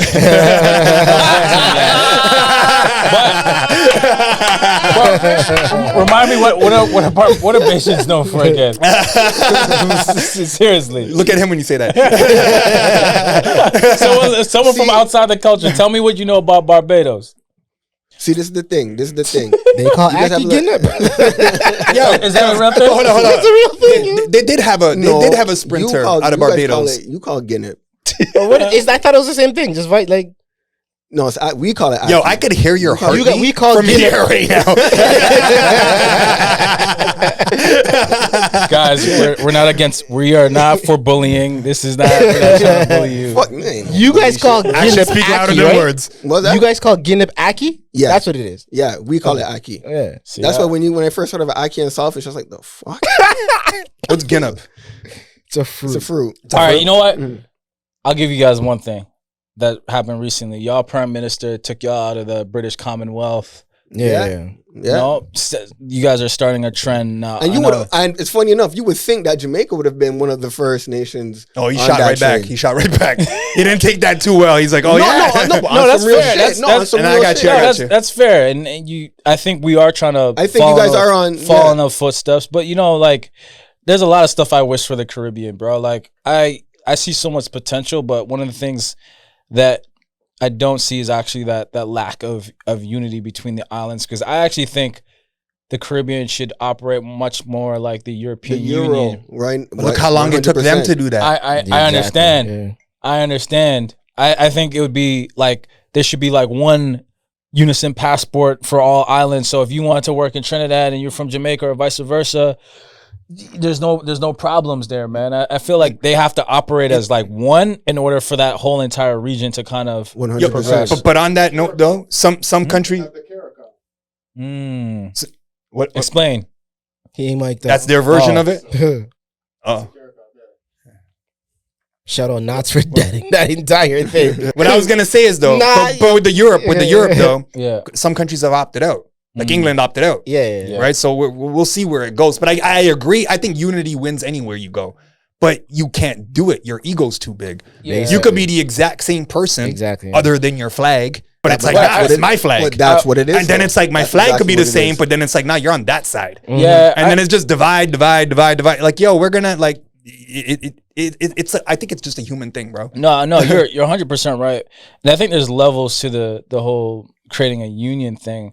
So I understand why Britain got out of it, because they're like, the pound is like strong on its own. Like, we don't really need you. You guys need us, type of thing. I don't think there's any island that's in a position where like we don't really need anybody else. Yes, Trinidad, I think from a GDP standpoint is the strongest because they have oil. But like, outside of that, none of them are like doing super well. All their points of view are so different. And then they're still influenced by different colonizers. Yeah, 100%. Their culture, though it's similar, it's still different. And I think education's a big part of it too. Like you need leaders to be able to communicate with each other to be like, yo, this is what we should do. You down? Nah, you got the wrong flag. Like, Yeah. Oh, my bad. I didn't mean to cut you out. I just want to clear my throat. Oh. that's all good. If that's a pause, I'm gonna. So we were talking about Caravana, no? Yeah, I know. I was gonna hit the Hadouken! To go back to that. Because I feel like you guys just went off on this tangent about the euro and all these different type of things. No, that was not the tangent. The tangent was him just knocking off Barbados. That was the tangent, but go on. One of your favorite Caravana experiences. You're of the age to still be calling it Caravana, not whatever they're calling it these days. What is it called now? I don't even know what they're calling it these days. Listen, one of my most memorable experiences for Caravana. So, Young Street era. Wow, you're throwing it back. Escalades with the spinners. Escalades. That's 20s. I still These young boys didn't even know Young Street was a thing. Because now I didn't even know Young Street stopped being a thing. Someone just told me that. I remember when the Cadillac Hummer was not a Cadillac, but yeah, go. It was it not? There There was an upgraded version that it's a Cadillac Hummer or something like that. Right. But you don't see those here, and they brought it over from the border, rim spinning. The whole street just went. Oh shit! Show. I still remember that. It wasn't even a car show. It was just during Caravana. Yeah. No, but I mean, like, but that's what Young Street was. Young Street was a car show. But Young Street was like a major flex. Like everyone is. But I got to give them props because I don't see us taking our cars down there for anything like that. You know what I mean? No. Nah, so two things stand out. So yeah, you guys brought up the whole Young Street thing, and for me, one of the things that stands out is I have a boy. So actually, my oldest friend. I've known him since the 6th grade, and he's like the pretty boy of the crew, right? He's tall, 6'6", light skin. He's like Shamar Moore meets. How tall did you say he was? 6'6". You don't want to use his name on here? He's like Shamar Moore meets Boris. His name is Jesse. He knows his story. I've told his story plenty of times, right? And so whenever we would go out, so it'd be like 4 or 5 of us, Caravana weekend. I remember one particular weekend. And you guys don't have a choice on the number one. You just get whatever his spares are. Listen, I'm about to go there. And that's a whole crew conversation that I think a lot of guys don't have. And I'm about to go there. So there's one particular night, it might have been a Friday night, walking downtown, and all of a sudden, like this like breeze just comes out of nowhere, and it just opens up his shirt like perfectly. And the rest of us are like, what the fuck is going on here? How does this breeze only hit this dude and his shirt opens up perfectly like some crazy thing out of a music video or in a an movie? Old Spice commercial. Yeah, bro. And then check this. So I remember we're in the club, we're in some one club, and this fine ass girl comes up to me. I'm like, I'm Kim Rennie. I'm like, oh shit, okay, this girl's coming up to me. She's like, oh, my friend wants to know if your friend. Oh, I'm like, yo, Jesse. No. Yo, girl over there is da. So I'm just like, dude. Then the day of the parade, I kid you not, I'll never forget this one. Day of the parade, there's like 7 of us. We hopped the fence, so we're actually like in the parade. And then this beautiful Asian girl comes up. And this is the era like where iPhone wasn't out yet. So we're talking like Motorola, Razor, all that type of stuff. Yeah. You don't need a password to get on someone's phone. You just flip that bad boy open. This girl takes his phone, starts putting in her numbers, beep, beep, beep, puts in her contact information, gives it back to him, gives him like a kiss on the cheek, and then walks away. No words were exchanged. Wow. No words were exchanged. We're like, yo, the rest of us are like, real bad man. You don't want that girl anyway. You know what I'm saying? She's not seeing her inner beauty. I'm like, yo, the rest of us, all the rest of the men them gotta work so hard. This man, 0 words, 0 verbal communication, getting numbers. I'm just like, fuck this guy. It's okay. Your personality is better, I'm sure. What's he saying these days? He's married? No, I mean, no, it's all good. But it's like this. It's like this. When you ask, Them ones ask him if he's married, because I don't know what his life is like now. Yeah, you still drawing them in like that? Nah, no, he is because I remember. Yeah, shout out your boy again. I remember The one in Montreal. Nah, he still will. You know, some guys they just got like that. Like their presence alone will just draw them in. Because I remember this one time. Nah, man, okay, so when you say presence, you're just saying their physical appeal. Yes, Yeah, correct. yeah. So Yeah. for example, this wasn't a Carabana weekend, but there was this girl I started talking to. This is years ago. And we went out with a bunch of her friends to a comedy club in Toronto. I think it might have been Yuck Yucks or whatever. I don't know if that's still around. It is. And we got there. I kid you not. We were there for maybe 5 minutes tops. The waiter comes over, goes, "This drink is for you." To my friend, the tall light skinned guy. Yeah. Some girl from way over there in the club bought this man a drink. We had been in the establishment for 5 minutes. Wow. Even the other girls we were with were so shocked because how often do girls buy drinks for men to begin with? Yeah. But like, That's yo, I record was And like, like, how long was That's she walking record behind time. him into I Yuck was just Yucks? like, oh, here we go again. Like Yeah, this yeah, guy, yeah. you know what I mean? So yeah. that's it. That's my guy. No hate though. He's there always there been usually able is to. one of those in the crew, though. Yeah. Yeah. The And pretty I boy. think and I think it's a good thing though. You need one of those in the crew. The one thing I always said, and I say this to his face all the time, I was like, bro, I said to him, man, out of all of us, I feel like you could have been the richest, the quickest out of all of us. Because if I were you, but here's the thing, he loves working with his hands. His dad was like an architect. And so he's like traditional blue collar guy, likes to build stuff, Nothing wrong with that. But I was like, I don't yo, see him as the academic type. Just saying. But Come on. here's the thing, though. Don't do the math Here's like the thing, though. that. he's a painting a picture. I'm just Hold on. saying. Yeah, you're right. I am. Based yeah. on what I That's an AC Slater type shit. yeah, based on what I shared, You're I giving can him see AC that. Slater? But here's the thing, though. He was like a Mario low. Lopez still He looks was like that. he was a low key nerd, though. But what I'm trying to say, We all are. But true facts. But what I'm trying to get to is that he loves the blue collar stuff. So anything mechanical, he loves to build stuff. All that guy, he's like that guy, right? But I was like, yo, man, if I were you, I would have been a model. Cause he could have. I'll give you a perfect example. We're in some club. An agent recruits him at a club, a nightclub, says, yo, I think you'd be good in this commercial. Turns out to be an AT&T commercial that involves Blake Griffin, the basketball player. Oh, Just shit, like okay. that, huh? Just like that. My man, I believe that. here's the funny thing. He didn't even play ball. In fact, he couldn't even hoop. Bro had stone hands. Oh, I see that shade. Bro, I see that shade. bro, you're bro, throwing. it just hurts me. So here I was, a guy that grew up playing basketball. I see my friend at 20, 21 in an AT&T commercial. Oh, he did it. Yeah, he did it. Oh, You shit, see him okay. like, slap the ball. He said some one little line. My man got paid 15 grand USD for doing that.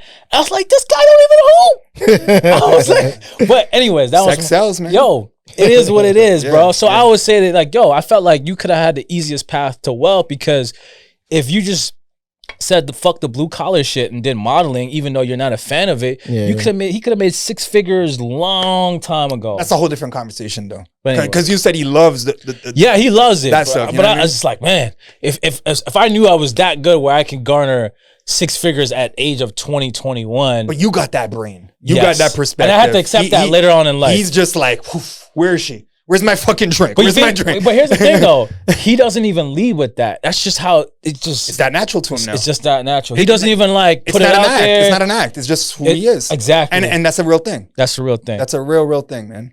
Yeah. He is the equivalent of what most women are like. Mm. You know what I mean? So he might be, I'm just making up stuff, Yeah. like he might be the 10, right? Yeah. Some girls could be like a 6 or a 7 and they're getting that kind of attention because we're all out here. Yeah. Yeah. Yeah. You know what I mean? Yeah. All right. So what's y'all banner story? What's the best banner story you got? Carrot banner, I that mean, is. there's so many different stories. I mean, stuff we could talk about. I have moments that stand out to me that I'll just never forget though. And that's kind of I guess, okay, well, I guess, you know what the funny thing is, I go through like, there's like a Rolodex. And I guess it's the same way, like, you're good. You see how you are with tunes? Yeah. You remember tunes, and you just have tunes you could draw for any tune. Me, I go through my cycles where, like, I'll be listening to this and I'll be listening to that. So different memories come at different times. one party that stands out. You know what's funny? Okay, so it's funny enough because I was actually thinking about the all ages. And the only reason I was thinking about the all ages, not because it was like the all ages. That's like, when it it's was more- fun. But that's when it was that's when fun, it's fun. like, yo, like all ages party. Do they still do that or not? Yeah, they do. We're just so far removed that yeah, we yeah, don't even know yeah, that exists. yeah, exactly. Wait, hold on. How old are you when you're going to the all ages? Like 17, 18, 16, 16, yeah, 17, yeah, 16, yeah. 18, High school. basically. I started extra early, bro. Yeah. I literally went once to an all ages thing. I had my cousin's fake ID at like 16. So I'm already going to everything that's 19 plus. I couldn't get back with the all ages after that. It No, was just well, like, once what? yeah. Like I felt like I already did everything by like before I was like 20, like But or those 19. all ages were just so Yeah, turn up, it- yo. it- Dude. Because they were so rare. Like it wasn't like there was like a bag of all ages jams. It was But only even like, the type of things we used to do in oh there. man, well, I mean, Dry sex, even Yeah, like undershirts type stuff. that- you see, wait, that's Scary. Yo. Scary. What are we talking Trust about? me, That's what I'm like, saying. What are we yeah, talking about? scary. You know? My perspective on that is so different because Why? I used to do security too, right? So I'm bouncing. Yeah. So I'm bouncing at an all ages club, and this guy's got to be like 30s, Wow. and he's grinding up on Nah, boss. 17, Oh. 18. You got a button for that? You know what I mean? See that? Yeah. You get what I'm saying? That's where- And now I'm talking to the other. I'm talking to I don't the. think that I do. I got one. That's the closest thing I got. No, this one. Yeah, that works. That part. So I'm talking to the other security guards, and this guy's got like the meanest face right now, built all that stuff, right? Yeah. Pause. And he's just like, I'm like, yo, I know it's nasty. You good though? He's like, yo, I got a sister, bro. I feel like beating the fuck out of this guy. Yeah. But it was so common. Like it was so common because no one's it's all ages. So you do it, it's borderline pedophilia shit. Like you know what I mean? So it was so that part of it. So anytime I was over the age, I never wanted to go, but I only went once anyway. And it was just it didn't add up for me. I'd rather go to the older stuff where the women got more experience and all of a sudden they're teaching me, but like, you know. Yeah. But yeah, just going back to that though, it's like that's when we were young. That's when it's just like you're out there. You're finally like, you know what I mean? And you're out whole day, caravan a whole day, parade, all up in it, come back, catch your breath, whatever, and and you're at the jam, and it's like, and you're rolling with the man them, and it's like, that, funny enough, shout out man, like excitement. There's one time we're at a jam at the island. You know the island on Sunday? The Center Island The Center vibes, Island yeah. vibe. And we're there, we're just rolling through whatever. And you see one Trini girl and one Guyanese girl, and they're together. And when we just look at each other like, so Jeffrey just comes to me, he's like, yo, so which one you want? So which one you want? Oh, I'll take the Guyanese one still. Like, all right, I'll take the Trini one still. And then boom. And just, that was the start of the day. And it was just like a good vibe. You know what I mean? It was nothing loud or anything crazy. It was more like a lime thing, but it was like, it just started the vibe and it was a good day. And that was the start of the day. You took the Guyanese one? Yeah. We gotta edit that. I didn't realize Shout out Preppy. I didn't realize how much you rep. I didn't see the tattoo until now, bro. You really in it, huh? And I forgot. There's another Bayesian we forgot to mention. Who? Tory Lanez. Oh no! Don't do that. Yo, that was like a subliminal knock. I actually like Tory. I don't He's half condone what he Guyanese. did. He's not in a position to be like right now. I only ever heard He's half Tory Guyanese. mention the Bayesian part, so I can't speak to the Guyanese part. But I like Tory's music. I'm not condoning. So I'm not. I like his Yeah, music too. of course. Like but that's Tory another one. bumps. That's another one Yeah, y'all got. yeah. Rihanna, Tory. There's a few. There's LL Cool J's Bayesian descent. Oh shit. Yo, my You know he knows them. I know. Yeah. He yeah. man reaching way back. I gotta grab the one that we got, bro. We're not even You went to Cool Herc, bro. But Cool Herc was his mom was like Jamaican. We're talking like Oh, you're saying one like- generation. Oh, okay. This guy going back Okay. like great grandfather. No. I thought you meant the name. Not the. Yeah, this guy's such All of a sudden, I'm dragging. All of a sudden, you still Jamaican stay. Yeah. Yo. Let this one be. Just, all right, LL Cool J, guys. LL Cool J is sorry, Bayesian. My bad. Go ahead. I didn't gotta know drop that. for the ones we got, bro. Who else you got? We don't have 8 babies at a time. You know what I mean? Just spreading the seed out. Like, you know what I mean? What can we do, bro? Like, Who else you got? Okay, LL. Who else you got? I think Dougie Fresh. What percentage? Nothing.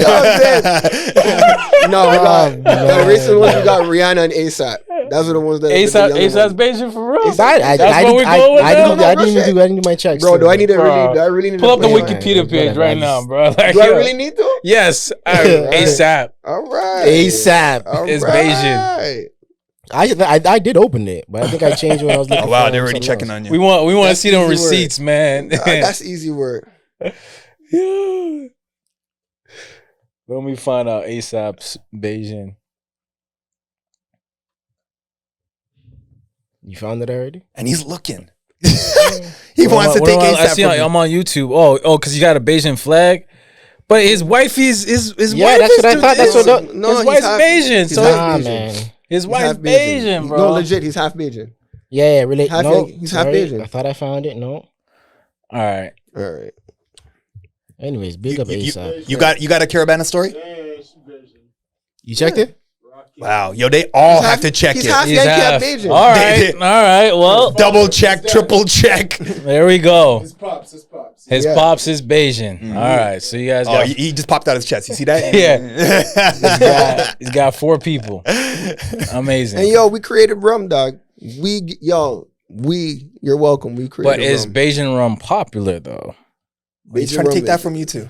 God damn. That's That's an Guyanese. El Dorado. Don't ever mention that Guyanese. rum again, bro. And you know what? El Dorado's good. We have to get to the It higher ain't levels. whites, man. Whites ain't the don't- whites, bro. But the whites don't even taste good, bro. The whites is just there to fuck you up. And there's all of those liquors Jamaicans across are the about eye. to rip you apart in the comments, dog. I feel like it's already happened. I know, right? That's fine. I'm being kind now, so it's okay. I'll rock. You with see that. how whites, harsh he you know is what? being kind? All right. It's funny you have to draw for the whites. You can't draw for Appleton. Appleton tastes like shit.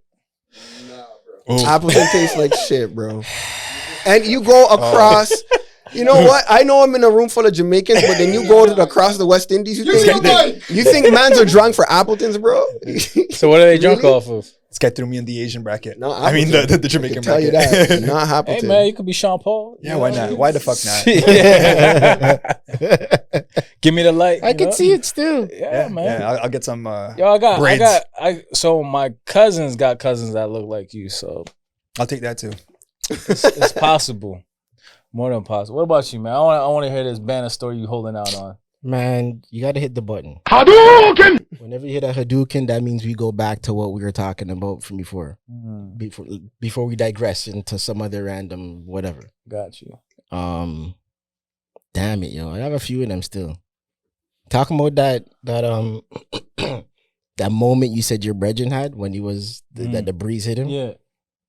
I remember going to the States, and them times we were wearing extra baggy clothes, right? Yeah, 40 size jeans and all that. I had a Carl Kanai silk shirt, Oh, cannot. and it was blue. It would fade. It was like different. This guy's deading already, yo. I threw them. I had a gray one, I had this wicked blue one. You probably you remember what you know what I'm talking about? Because it was sick, no? It was sick, no? Guan. Yo, I thought you were gonna draw for something else, but Oh no. Well, that one, nah, man. Those stories are what the next outfit thing shit you talking about? Nah. Well, I can get to that. I if you want to mean- talk about it? I mean, anyways. Nah, go with this one. I don't like talking about myself, So but he blue asked for a canard story, so shirt. I'm giving him a story. Yeah, I blue canard I shirt. happen to have a few Caravana stories. So on the bus, it was me and two of my next virgins. We're on the 191. It's like when the 191 first started running, and we're still on those old school TTC, the round face buses, on Highway 27, right in front of Woodbine, and the bus was practically empty. It was like one or two other people and just the three of us, and we're at the back of the bus, and we left to go down there late. So by this time, it's already like, I don't know, like 5, 6. And you know, more times the man and we're trying to get down there by like 3, 4. Right. That's when it's not too hot and it's not too dark yet, and that's when the vibe's starting to pick up. But we went there late. So we're on the bus and the breeze just hit me one time and my shirt just in the wind, and it just felt like, yeah, this is the vibe. This is the vibe. You was the man of the clique on that. Huh? Nah. I'm not going that far. I was gonna say, so what? Did some girl Big up offer you a Frank and drink? T that. Say what? Did I go off on a drink? Yeah. We didn't reach the cup. This is just a moment of us on the bus, but I'll never forget that moment. You know, how you're talking about like influence, like Jamaican influence, or Yeah. the fact that it's cool to sit on the back of the bus. Like not just Jamaicans, but like black people in general. Like I'm just thinking about like look how much we're trained like to think and be a certain way. I mean, ain't nobody started at the front of the bus. It's too much traffic up there, bro. When's the last time you sat on the front? When's the last time you were on the bus? And when's the last time you sat at the front of the bus? I don't think we're really going on the TTC after these stabbings. Like, So I mean, I hopped stab him up. He's killing him. He's killing him. stabbing him up. Yeah. What's the other story though? I'm interested in the other story, too. Yeah. So the one that he's talking about was, Caribana Weekend was the thing. Like, we had a brethren on here one time. We talked about it. Yeah. Big up First Skin Clothing wherever you're at. And that was one of the questions that we had brought up with him. In terms of getting yourself all dressed up and the flyest outfit, shoes, all accessories, shirt, jeans, you're to the nines. What were those events? And one of the ones that were in our top 5 was Young Street. There was grad night. I never went to grad night, but you remember those grad night days? Yeah. And Young Street was one of them. So me being the creative that I am, every year I would come up with some outfit to put together to go down there with. Not necessarily Young Street, but Caribana. So there was a couple of years that I went down there in some like customized stuff. My sister used to help me with some of it because she used to be in fashion. She went to Etobicoke School of the Arts, so she would sing. She was always a creative too. Sing, draw, color, all of that type of stuff. Right. So she was into fashion, and she helped me create a couple of pieces. And the one that these guys always bring up, because they're like, they have no idea how I haven't framed it already. I done a fabric paint with some custom jeans. So I taken the US flag and stitched it into a pair of jeans. And then I used fabric paint. This is when Jewel Santana. Got you. Santana had worn an American colored jeans and white t-shirt with the fabric paint on it. Right. And I basically just redid it in like the next week. Was it American or Puerto Rican? Whatever you want to call it. Yeah. Okay. Same colors. Right. Same but colors, the source had dropped, and it was like the next week I was on Young Street with it type shit. So I had the American flag stitched into the jeans with the fabric paint, a white t-shirt with the fabric paint just splashed all over it, a red, blue, and white headband with the American do-rag, some white Air Forces, and I think that was it. But I just recreated what Santana had done, basically. So you had the girls dripping all over you? I mean, I got looks. I definitely got looks because a couple people came back to me. Girls, were on some, like, yo, like them ones. Did you get a Nike commercial? I didn't. Yeah. But a conversation that we had a couple of summers ago when him and Excitement again brought it up, and they're like, yo, Bun, you ain't got that shit framed, yo? Like, that was that was it. Because imagine that happened in 03. In 04, everybody was downtown with the fabric paint. Got you. Like you saw the wave happen a whole year later. It's like Bun was down there with that from last year. So he's a trendsetter. I don't like to talk about myself, but the man them like to big me up sometimes. It's one of those ones. But I one last thing, I had done the same thing in Jamaican colors, but I wore that to the Center Island on the Sunday. Got you. Yo, when you guys go to the parade for Caribana, are you a part of the actual parade? Yes, because that's another one of my stories too. What he had said before is just the jump in the fence thing. Natural. Bro, we don't go there to spectate. Natural. I'm like, I'm in it. Yeah. Are you wearing like the feathers and all that stuff? That's playing mass. So you could do you ever that. done that before? I did that when I was in high school, like 15, 16. I never did it again. That's a commitment. I don't think I know a man from the Rex that played mass. Full day. I always said if I was gonna play mass, I'm not gonna play mass here. Yeah, I don't think I'm playing mass. I'm playing mass in Barbados or or Trinidad. Or I'm not playing mass here. All right, hold on. You know anybody who's done it before? So let me ask you that though. Why haven't you done it? It's a Dan commitment. Corgan. It is a commitment, Real bad man. You've done it. That's my reason. So you gotta be out there. I don't know about now, but when I went, you have to be there from like 8 in the morning. Yeah. Oh shoot. And you're there pretty much till it's done. So like 6 o'clock. So it's like you're on your feet. Your feet are starting to hurt. You're out there in the sun. It's a full day commitment. Is there like a practice before too? Like that you're supposed to group up with I everybody think and be there's like, like hey. a rehearsal for the people that are actually like the core people, but like to get their fittings and stuff. But like, no, you just go out there and you just do what you do. But I did it once. I don't care for it. People have asked me to, like later in life to go to like other carnivals like Miami Carnival. I've been asked to go several times. I'm not a carnival person. I could care less. It's just not The my water jam. and the paint and all that stuff. And I just that like ain't me. no disrespect to Juve. Barbados over here, but like I have like a low tolerance for soca music. Like I have buddy. I have a 5-song Trust me, soca yo. tolerance level. After Yep, 5, I'm like, that's all right, it. Even 5's pushing it. Give me I'm 3. good. 3 and I'm There's only so that's much it. I can hear jump Man, up I and feel whine. sorry for you guys. But that's y'all, man. There is joy in that music I Yes, found, but it's for just real. it's too much. Yeah. It's too Jump up loud. and whine. Calm Hey. down. Why? Speak your perspective, bro. But Hey, once that's again, I it. feel sorry for you. That's all I got. You know, and I had this conversation with my Trinidadian friends the other day because they were saying the same thing. I was like, we're at Chubby's, and I was like, you see this? They're playing old school reggae right now, and it fits the ambiance and the mood. You can't really, y'all don't really Exactly. got the It ain't a diversity vibe. in the, Yeah, in, it's in just the it's music, the one right? tone. You don't have that. We can switch I from feel like so scat sorry. music to I feel so reggae. sorry for you There's guys. a 1-2 that they have, but it's only a 1-2. It ain't much. Okay. I know the vibe that you're talking about. Even if you Yeah. just want to like breeze out. Yes. There's a 1-2 songs that they have, but there ain't much to choose from. And what, bro? I can't help you, bro. I can't help you. At this point, it's just I can't help you. Like that's how you feel. Yeah, what's the bro. area code again? Big them up one more time. 246 246. Shout out to Barbados. Big up the 246, What's the capital of man. Barbados? What's the main city? Bridgetown. Bridgetown. Shout out to Bridgetown. You know, flying fish and cuckoo. And speaking to that moment you're talking about, like being part of the parade, jumping the fence. I'll never forget one year when it was one of those like I'm capturing this moment because like the energy that I'm feeling right now and this level of niceness, I wish I can just bottle it. Downtown, on Lakeshore now. It's that time of the day, not the same year I wore that Kanai shirt, but totally different year. Down there with the man again, yeah. On Lakeshore. And this is when the sun's coming down.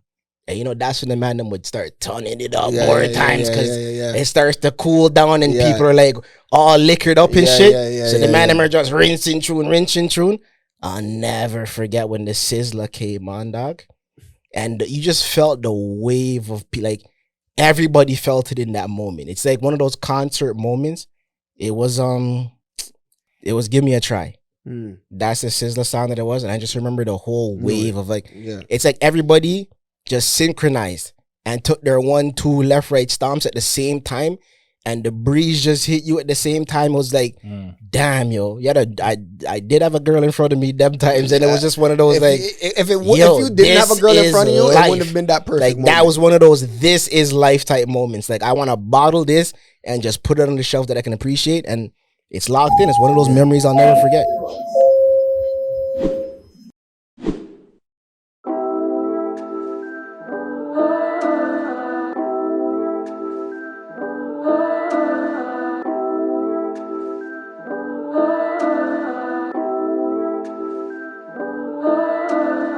If you're in the GTA and need your car detailed, visit Speckless Pro Auto Detailing. They specialize in both exterior and interior cleaning, including headlight restoration and salt stain removal. Book online at www.specklessprodetailing.com or call 416-262-0702. Don't accept anything less. Visit Speckless. Taking a quick look at the time, though, it's almost 4:20, and 4:20 is more times the man I have to step out. But there is a conversation that I felt like we had to have because it started in Atlanta. While we were down there, we were out at a restaurant, a group of us, and I don't remember how it came up. I think it was the frequent reference to Drake, and Drake being our representation of a Toronto man. And then it turned into this whole conversation. So my point that I had brought up, Right.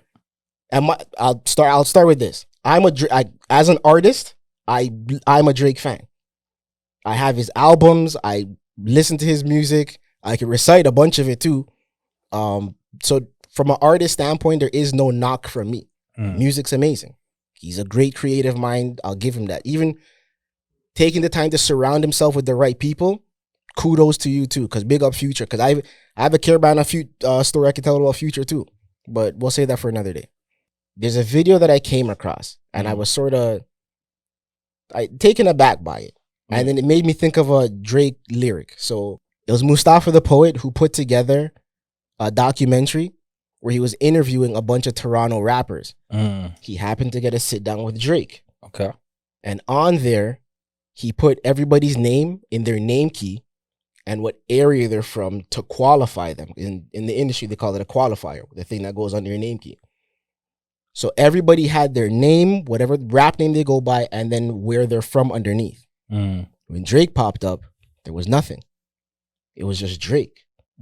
So it made me sit there and wonder, there is no area that this guy even claims like that. And then it made me think of because what I know of him and his background, he spent a whole lot of his younger days out by Jana Eglinton, Scarlet Road. But in his lyrics, he speaks so much about being a rapper, repping the East. I rep the East with my trustees. How are you a West End man that reps the East? Well, I'm not going to try to... but from a Toronto man standpoint, you know that's never going to happen. Yeah, so, I feel... I don't want to get into like the hood politics of it all, but from my understanding, Drake grew up in Forest Hill, a very affluent Jewish neighborhood. And I think the reason why he has those ties to the East End is because a lot of his rap crew is from the East. Like when you look at what's his dude's name? P. Rain. He's from Scarborough. Yeah, but there's a story that's attached with that relationship too, though. Yeah, so I don't know all the inner workings of the politics of the story and all that stuff, but I know that there's that connection to the East End. But I think he's dropped. There it is. No qualifiers, just his name. But you look at everybody else. Yeah, but look where he is at this stage in his career. Do you need to qualify Drake? No, well, not in terms of but like I said, the qualifier was just what area they're from, and every single one of them had it except him. Here's the thing, though. Like getting into this, because a lot of us take pride in where we're from, and from a rapper standpoint, not to cut you out, but from a rapper standpoint, where's Jay-Z from? Oh, Marcy, Brooklyn. So where's Brooklyn? In New York? It's like he's American. He's from New York. Where in New York? Brooklyn. Where in Brooklyn? Marcy Projects. Where's Nas from? I got you, Queens. I get what you're saying. Queensbridge. Like we know where these guys are from. I feel like if Jay-Z was to be a part of this, where there's Jay-Z and there's a bunch of other rappers that are not nearly as well known as Jay-Z, I don't think they would. But take any rapper. You're comparing. This is almost like that other comparison. Where's Kendrick from? Where's Cole from? It's not the same thing. How so? I don't feel that anybody knows any of these places, and the audience that he's trying to show this to, or even just Drake as a brand. But does that matter? You think anyone heard of Marcy Projects? Well, exactly. Jay-Z? When you were younger, did you know about Long Beach? It's not like that. What I'm saying is, there's more of a consumer in those areas, and that's like the majority of the music that's coming out of there. So whereas hip hop isn't as big in Toronto prior to basically Drake. What? No, so you want to see? So you want? He's not targeting a Canadian crowd at this point. He's targeting an American crowd.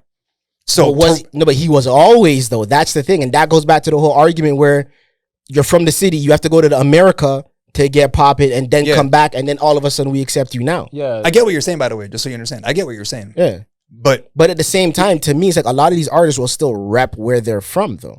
I think first of all, where this could have been as simple as they forgot to put in the whatever they would have put in, right? But even to your point of what he's saying, you're saying it could have got so simple as what? I don't know, like maybe they forgot. No, maybe like the way that he's saying like, that. maybe when he's saying the bar that you just quoted, right? Something about the East or whatever, but he's from the West. Whatever. I mean, he's giving a shout out to his crew, but right? he'll still reference the West in some ways. Yeah, like he'll talk about working Western at JD's. Yeah, Western Road Flows. C-Says. That's almost he like has West End references, but to say that you rep the East, what West End man do you know that's gonna go so far to say I rep the East if I'm from the West? Yeah. More times you'll big up like the East and you'll big up the East man. You're like, you know what I mean? Shout out to G. But you're not gonna claim. Like claiming and bigging up is two different. Like you can have respect on the other side, whatever. But at the end of the day, you're gonna claim home. I feel like he's big enough to just have Toronto. Yeah. That's kind of. But when did he become Or Canada for yeah, that but matter. when did he become that? Because every other rapper that we know speaks to where they are from, Yeah, exactly where they are from. But there's no other. Who's he comparing himself to? Okay, let's Jay-Z, let's say. hold on, No, hold but on. that's the thing, right? So they're in New York, everyone is claiming their borough. In LA, everyone is. Yeah, but even now, when So you what listen if to a lot Cardinal- of the rappers now, they all Carlin Road, Eglinton, yo, Von Road. Does he really claim that in his songs though? Yeah, I've heard him I mean, reference it. I mean, I don't. I've only heard like a handful of Cardinal songs, but I don't remember him screaming. I don't. Maybe I missed it. You could be right, but How much Cardinal were you taking in? Here's what I'll say. I've heard Drake shout out more different areas in Toronto than any other Canadian rapper on his level. Would that be a fair statement? Yeah, it's definitely a fair statement. I get, well, yeah, true. Even Shaq Okay. has so many different states. 'Cause and even cities. Tory Yeah, Lanez- even give him that. Yeah. Even Tory his would dad's just, from what, he would, Memphis? loosely you'd hear Brampton every once in a Yeah, while. yeah. But at least Drake has referenced Jungle, the East End, like Galloway. he's like a done bunch of more places. than- He's putting a light on it. Yeah, okay. You know what I yeah. mean? So for whoever else wants to rep it harder than him, here you go. I've said it, and now you go take it where you want to take it. Yeah. Having said that, though, I feel like we get that the audience here is small, and we get that you got to go to the States to blow up or whatnot, right? But that's going to change too, kind of like the WNBA thing. Like it's growing, it's brewing still. Mhm. But if you have the ability to just rep the six instead of dividing it already, Right. wouldn't you do that? To just Right. be open to getting support from the other side as well?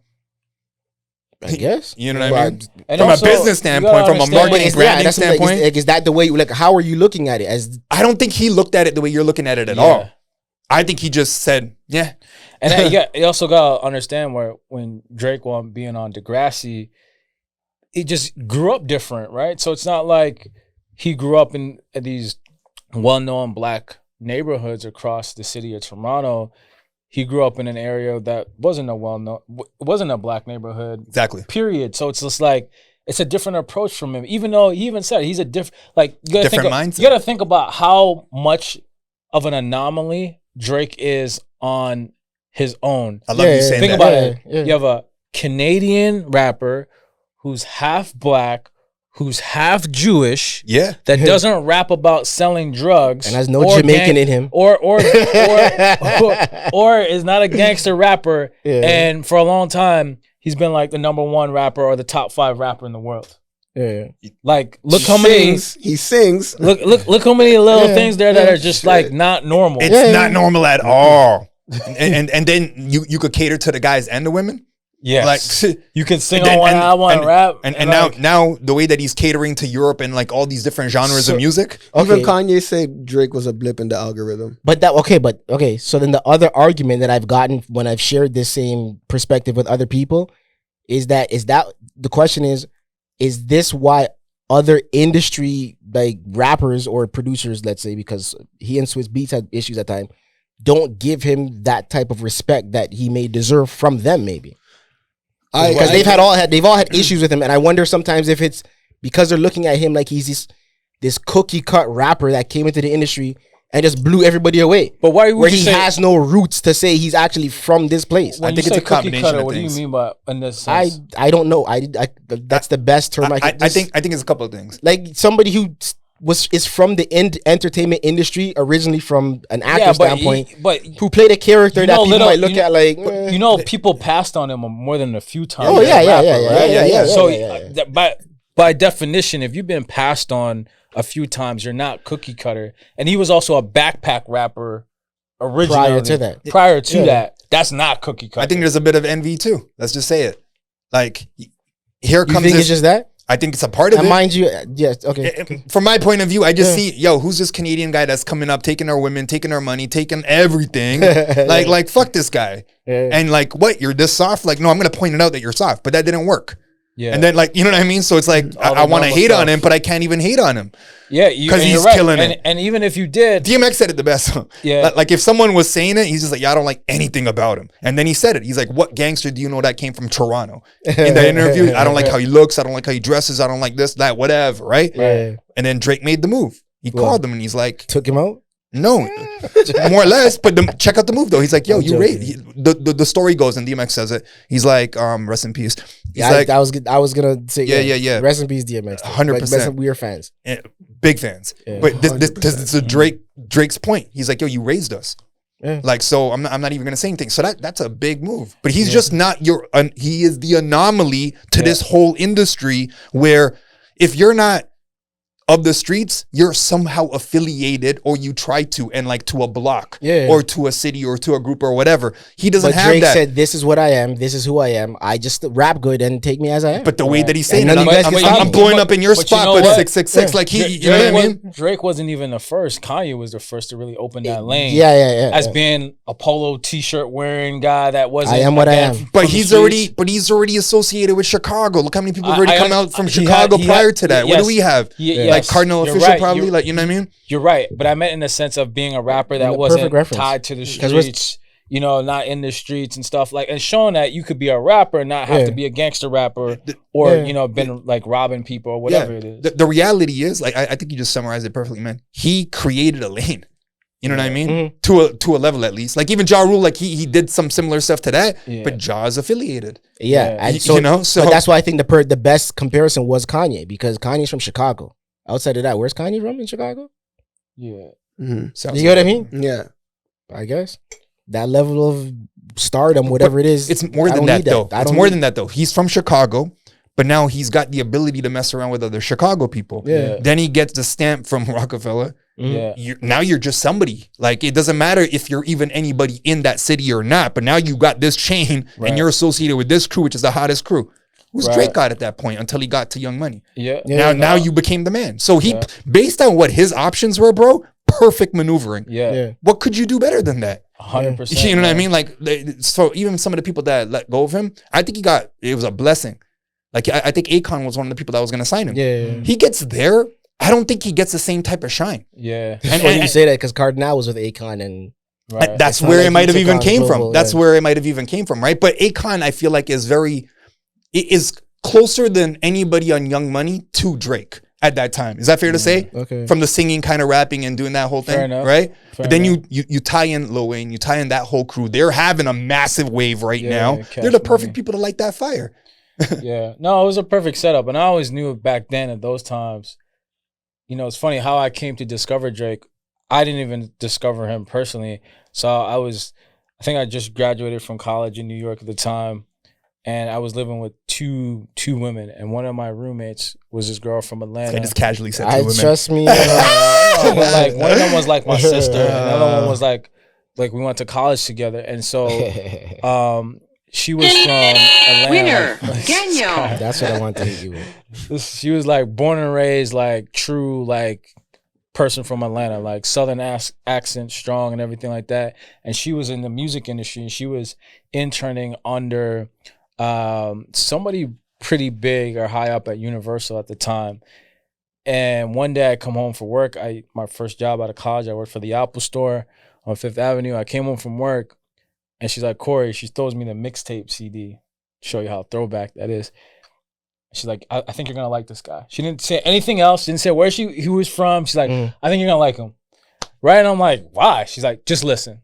And it was that So Far Gone mixtape. And I heard him drop Toronto. I was like, oh shit. I was like, yo, we got people this nice. You know what I mean? And then from there I was hooked. Yeah. And that's how I got introduced to Drake, man. I think mine was Paige's song. And Big up Paige wherever he's at too. I think it was I'm Still Fly. I think that's when my first introduction to Drake came too. Yeah. But what were you gonna say? I'm just saying the wave's still going on. Like how fast, because of the level of skill that he had and the way that he was able to maneuver, I feel like for Toronto, even can arguably, he fast forwarded so much for the next 1000%. people. You know what I mean? Oh yeah. So to me, like, so I think Vice, one of their Vice properties did something on Drake, and they attributed how much money this guy's brought to the city by just throwing like OVO Fest and just his affiliation with Toronto. Yeah. This guy has literally brought in hundreds of millions of dollars just based on his name and his presence alone. So I think at this point, by the time that interview happened, like he is Toronto. To your point, like I don't think it's like you don't need to beat the nail on the head. Like we get it. He didn't grow up how like a lot of us grew up. we get that, but he's already proved that you don't have to at this point. Exactly. Yeah. He's been successful 10 times over. Yeah. Yeah. Even his affiliation to the Raptors too. That did a whole lot for the brand itself as the Raptors. Yeah, and his business moves are crazy. Doesn't Yeah. get enough shine. Like I found out he owns History, that club. Yeah. Like yeah, I knew that. In the beaches. I remember when it was opening up. I remember. He's got he owner is a part owner of Bull Rider too. The weed, the cannabis, like But what people need to understand is like that creates jobs. Yeah. That creates people who work at a counter, Right. who you pay to buy your ticket to enter the venue. Yeah. That the merchants behind the counter selling you the popcorn, the person who's controlling the audio equipment in that building, Serving the alcohol. serving the alcohol. Yeah. Like that is him creating job opportunities, and that is the most important thing you can do for a city and a community. Yeah. If you just weigh the pros and cons, man, it's not even comparable. Right. You know what I mean? Like everyone wants to find something wrong with him. And exactly, They don't want to accept him. Yeah. And these But- are just things that I wonder if these are the reasons why, and something like that. When it was presented to me, I was like, I wonder if this is one of those things. Like, is he cool or not cool to some of us for those reasons? Listen, I think I saw an interview of him, and he said he learns at some point in his career, you realize no matter how good you are, what you're gonna do, you're gonna have haters, Yeah, and you just gotta learn to accept that. What do you, Like I was listening people, to that too. there's gonna be a certain group of people. Yeah. They're just gonna hate you. You can't be lovable. Yeah, Is- yeah. is You're how he not said it. everyone's gonna want to fuck with you. It is what it is, bro. 4 are gonna like you, 4 are not gonna like you, and 2 are gonna be indifferent. Yeah. So it is what it is, man. But shout him out. Shout out the whole OVO camp. This weekend they would be having their whole OVO fest. Yo, I've already seen Envy's gonna be in town. Ross is gonna be in town. Jadakiss is gonna be in town. Oh, sorry. You still doing OVO Fest? Yeah, I'm pretty sure he is. Yeah. It's a thing. I thought we need he Drake. wasn't. We need Drake to come sit out here. I mean, I see him on a lot of podcasts and interviews right now. Like, come on, homegrown Toronto right here. Let's get Yeah. let's I get some mean, questions in, man. If ever, he'd have to invite us to his residence so we can do it there, because I've seen the amount of productions they do there. Yeah. I would love to go see that. I mean, if he wants to come to our studio pace, by all means, we can figure Yeah. something out, but Yeah. throw it out there into the algorithms, I guess. Let's as we would go. say. Let's go. Come join us here. Yes, sir. Before we go, Mm. I feel like we want to talk about what you have going on, though, because Yeah. real quick, it's almost 420. We got a little bit of time left. No, I guess you're alluding to mini-series? the series. Yeah. Yeah. So, right now we're in the process of finalizing a deal with a notable American network. So can't really put that out fully yet right now, but Yeah, it's them ones. it's in the works. So that's obviously a huge win once that deal is signed. And that means we'll be visible on multiple platforms in North America and if you don't across the know, pond now as you well, know. overseas. And then, I just actually signed on to a podcast network. It's not official yet, but Yo, congrats, bro. That's but what's going on. Congrats. it's a startup podcast network for Black podcasters. This came out of me going to not Atlanta? not Atlanta, but when I was in Miami, Yeah. I attended a social media conference and I met one of the panelists was the co-founder. So in any event, those are some things that are going on with me personally, so I can't complain, man. Where could they find you again if they want to There take you in go. this content? Yes, sir. You gotta So plug that stuff, Instagram, IG is my main social media. We'll throw the key in there for you. We Yeah, got you, Corey boy. Kareem, Corey, Kareem, Kareem. So just at me if you want to connect, have a conversation. If you want to be interviewed on a podcast, reach out. Let's chop it up. Let's work. You and I will have some projects in the works. soon, Yes, too. sir, man. There's Yeah. a lot of stuff I want to do, man. Oh, Time is the That's the hardest That's the thing to keep challenge. up with. bandwidth. On the real though, Corey, like Yes, sir. I enjoy the conversations with you, man. Thank you. You bring a high level of intelligence to what Thank you're you. saying. You back it up.